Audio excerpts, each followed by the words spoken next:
আসসালামু আলাইকুম এভরিওয়ান, কেমন আছেন? আশা করি আলহামদুলিল্লাহ সবাই ভালো আছেন। আমরা আলহামদুলিল্লাহ ভালো আছি। তোমরা কে কোন জেলা থেকে আমার ভিডিওটা দেখছো কমেন্ট করে জানাবা। আজকে সকালটা একটু মেঘলা মেঘলা, আসলে বর্ষার দিন তো প্রতিদিনই বৃষ্টি হয়। আজকে আমি বৃষ্টি নাই, কিন্তু ঠান্ডা ঠান্ডা মেঘলা পরিবেশ, বাইরের প্রকৃতি উপভোগ করে চলে আসলাম সকালের নাস্তাটা রেডি করতে। এখানে আমি রুটি বানিয়ে নিলাম, আর কালকে তরকারি ছিল মাংস থেকে, ওটা গরম করে মেয়েকে খাইয়ে দেবো, শাশুড়িকেও দিলাম, উনি খাচ্ছে, আমিও খেয়ে নেব পরে। নাস্তা শেষ করে ওরে রেডি করে ওর মাদ্রাসার জন্য প্রস্তুত করে পাঠিয়ে দিচ্ছি। ও মাদ্রাসা যাচ্ছে। সকালবেলা কি সুন্দর বৃষ্টি ছিল না, কিন্তু এখন আবার বৃষ্টিটা হচ্ছে, হালকা হালকা জিরি জিরি বৃষ্টি পড়ছে। আমিও ওকে একটু মাদ্রাসার পিছন পর্যন্ত আগায় দিয়ে আসবো। এসে ঘরের টুকিটাকি সব কাজ আমি শেষ করে নিলাম, বিছনা গোছানো, ঘর ঝাড়ু টাড়ু দিয়ে আমি সব কাজ শেষ করে মেয়ে মাদ্রাসায় চলে গেল, তো আমি একাই ঘরে, তার সময় কাটতে চায় না। টুকিটাকি কাজগুলো আস্তে আস্তে শেষ করে নিই। এখন আমার বাসি থালা বাসনগুলো আছে, ওগুলো ধুয়ে নেব।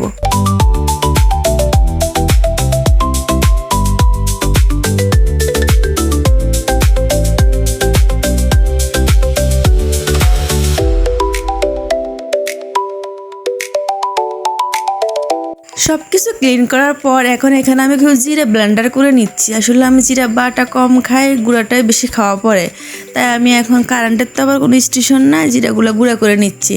এর ফ্রিজ থেকে কিছু মাংস নামিয়ে ভিজিয়ে নিলাম, ওগুলো আমি কেটে কুটে সব রেডি করে নিচ্ছি।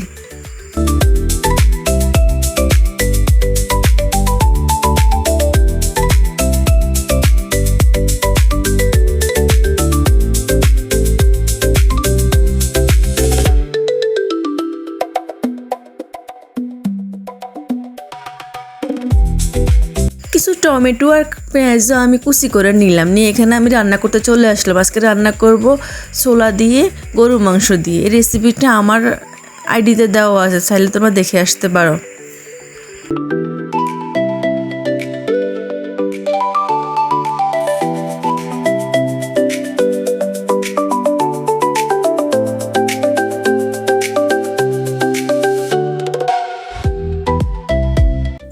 মেয়েও মাদ্রাসা থেকে আসলো, ওকে খাইয়ে দাইয়ে ও গোসল করে নামাজ পড়ে মাদ্রাসায় চলে গেলো। আবার এখন আমি দুপুরে খাবারটা খেয়ে নিচ্ছি।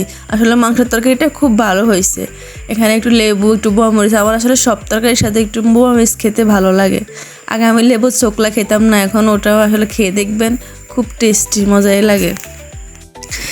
খাওয়া দাওয়ার পর আবার ফ্রিজ থেকে কিছু চিংড়ি নামিয়ে ভিজিয়ে নিলাম। আসলে আমি আমার ভিডিওতে একটা চিংড়ি বোনার রেসিপি ছাড়ছি, আমার নন্দে ওটা দেখি বলে উনি নাকি ভাতে খেতে পারতেছে না, ওটা ওনার নাকে শুধু এটা স্মেল আসতেছে, তাই ওনার জন্য কিছু চিংড়ি রান্না করে আজকে আমার শাশুড়ি যাবে, ওনার কাছে পাঠিয়ে দিব অল্প করে। চিংড়ি বোনার রেসিপিটা আমার আইডিতে দেওয়া আছে। এখানে চিংড়িগুলো আমি লাল লাল করে ভেজে নিয়ে সব কিছু দিয়ে সুন্দর করে ভুনা করে নেব।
লাল লাল করে সুন্দর করে আমি চিংড়িগুলো বুনা করে নিলাম। এখন ওনাদেরকে একটু দিয়ে দিচ্ছি, আমার মেয়েরও চিংড়ি পছন্দ, ওর জন্য 4 পিস রেখে বাকিটা ওনাদের দিয়ে দিচ্ছি। আসলে উনি মজা করে কথাটা বললো যে কি চিংড়ি বুনা ভিডিও ছাড়ছে, এখন খাওয়া দাওয়া করতে পারতেছি না, শুধু নাকে স্মেল আসতেছে, বাড়িতে টিকতে পারতেছি না, কথাটা ফান করে বলছি আর কি। তাই আমি ভাবছি আমার শাশুড়ি যখন যাবে একটু বুনা করে পাঠিয়ে দিই। ওখানে ছোলা দিয়ে গরুর মাংস রান্না করছে, ওটা আবার আমার শাশুড়িরও পছন্দ। তাই আমি এক কোণাতে চলে যাচ্ছি, আমি একা একা খাই শেষ করতে পারবো না, তাই ওনাকে ওখান থেকে একটু দিয়ে প্যাক করে ওনাকে আমি নিয়ে আগে দিয়ে গাড়িতে উঠে দিয়ে আসবো। ওনাকে দিয়ে আসার সময় আমার মেয়ের কোচিংও শেষ, ওরও ছুটি হয়ে গেছে, তাই ওকে একসাথে নিয়ে আসতেছি দোকান থেকে। ওকে আবার টুকিটাকি একটু কিনে দিলাম।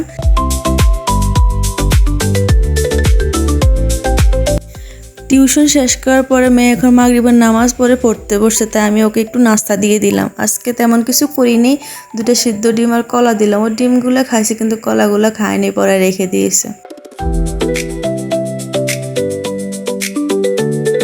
এখানে আমি একটু রং চা বানিয়ে নিতেছি। আসলে আমাদের গলা খুব ব্যথা, তাই আদা মশলা দিয়ে সুন্দর করে একটা লাল চা বানিয়ে খাবো।